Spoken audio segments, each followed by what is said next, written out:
morning, Joe. I am in the middle of Vicky and Ricky's juggling act, and they told me not to move, so I'm doing my best not to. This tray of whoopie pies is not yet finished, but it is something that folks can expect at Saturday's Whoopie Pie Festival. 60% of teens who are involved in crashes are not wearing one of these.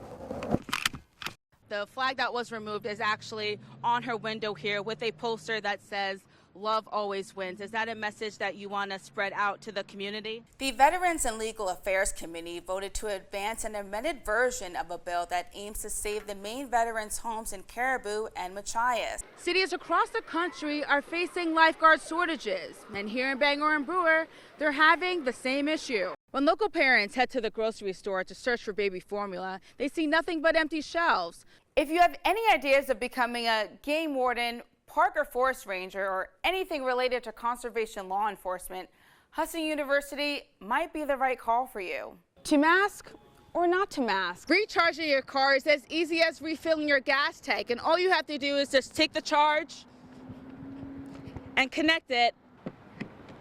And thanks, little guy, too. He's excited. Yep, he's licking the microphone. He's excited, guys. For now, I'm going to toss it over to Devin Biggs for the weather. All right, let's get it. Woo! Oh,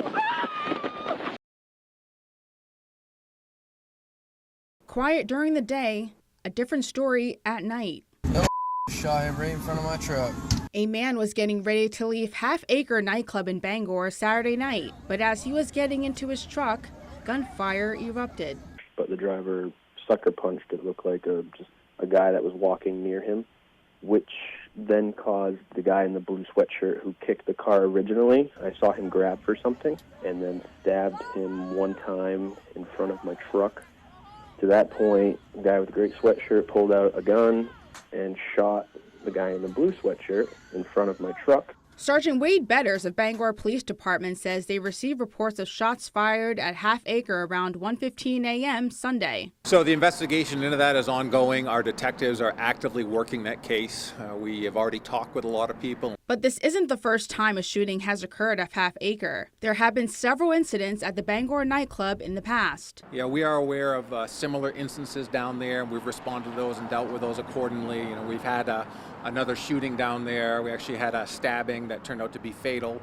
Maine lawmakers, along with Maine Liquor Commission and the Bangor Police Department, are working together to revoke the liquor license at Half Acre. I think most of the people in Bangor, myself included, have had enough. I've had enough. I know most people have. Baldacci says it's time for Half Acre to be held accountable for the string of dangerous incidents that have a negative impact on the community. Revoking their liquor license is the most effective way to either shut these businesses down or the most effective way to force them to control the situation. Because without a liquor license, they're not going to be making money. The liquor license at Half Acre is set to expire in November. If it's not revoked by then, Baldacci hopes that the Bangor City Council does not renew it. 41-year-old Jeremy Ward has been living his dream as a firefighter until one day he and his family received terrible news. We were all really, really shocked that he, number one, was diagnosed with cancer, but also the stage of the cancer. Jeremy was diagnosed with stage 4 colon cancer with no symptoms in July of 2020. It's terrifying because you think about it, if he hadn't gone and got tested, you know, at stage 4, how much time would he have had he not gone and got tested? Jeremy's wife, Misty, says the colon cancer first spread to the liver and now has spread to his lungs. She says it's been tough keeping up with the medical expenses for his procedures with no insurance. Now we're about $21,000 in debt, just some medical bills that we haven't covered or paid for yet.